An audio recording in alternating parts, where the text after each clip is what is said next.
Thanks, Reyes. Good morning. Commuter chaos this morning with a massive crash in Ladner. Greg Harper is live on the scene with the details. Greg, what's happening? Good morning, Jody. Well, this is a serious collision that happened not long ago. You can see this semi here behind me, this truck coming to rest here. This is just off Highway 99. Right now, there is one lane getting through on the on-ramp to Highway 99 northbound from the Ladner Trunk Road. Now, as you can see, this is a collision involving that truck, and that is a charter bus that is now resting there on some fencing. We have heard that there were no passengers on that bus. Obviously, there was a driver. It's unclear about injuries at this point. I'm going to be contacting Delta Police, and hopefully we can get more information on that. But this has just happened. The concrete barriers here have been smashed as well. This will obviously be quite some time before it gets cleaned up. There will be an investigation as to what caused this. But for now, this is an area, if you drive in this area, you will need to avoid it. There is one lane getting through, but a big traffic backup just off to the distance. You actually can't see it from our vantage point. An alternative for drivers, you could take Highway 91 or Highway 17A to access the 99 from Ladner Trunk Road. Again, it'll be a while before this truck is picked up and towed away. Same goes for that charter bus. We'll keep you updated. Jody? All right, thanks so much. We'll check back in with you at the top of the hour. Greg Harper reporting live from Ladner this morning.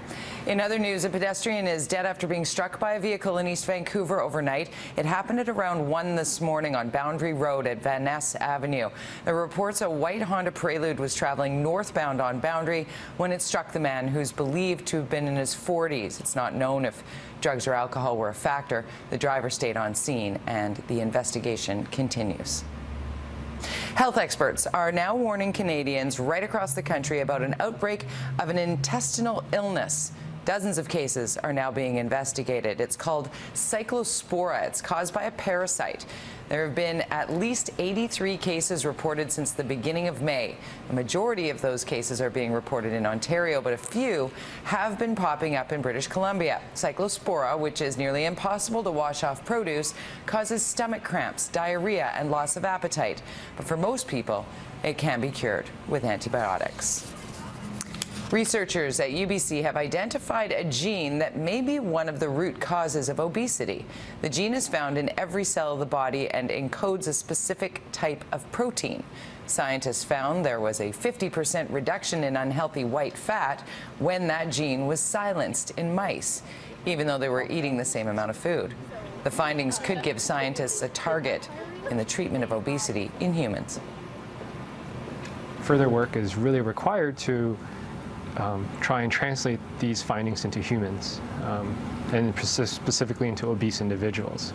So we're still quite a ways away.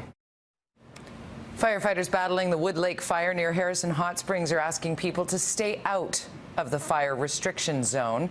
In the past week, crews had to escort several groups out of the area for their own safety. Some claim they didn't know about the restrictions. The Wood Lake fire is 60% contained.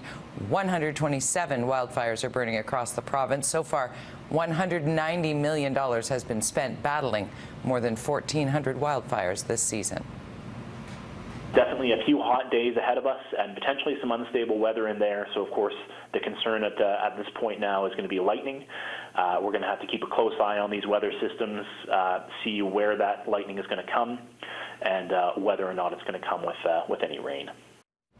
Nearly 24 people were arrested in Ferguson, Missouri last night. This was the 4th consecutive night of demonstrations marking the 1-year anniversary of the shooting death of 18-year-old Michael Brown. These crowds were protesting after another police-involved shooting on Sunday night left an 18-year-old in hospital with critical injuries. Police say the teen opened fire on them and they returned fire. The suspect faces 10 charges, including first-degree assault and a firearms charge. The city is now under a state of emergency. New Westminster's Pride Week is officially underway. The flag-raising ceremony at City Hall marked the start of the week-long festival. Organizers have doubled the size of this year's street party on Columbia Street. They're expecting more than 20,000 people to attend Saturday's party. Like Vancouver, New West Pride says it supports the push for the protection of transgender rights. And it's really easy to think that we've won our rights, so we're good, but there are marginalized people in our community who really do need our entire community's support to keep fighting for their rights. Coming up 6:35, so what does Pride Week weather look like?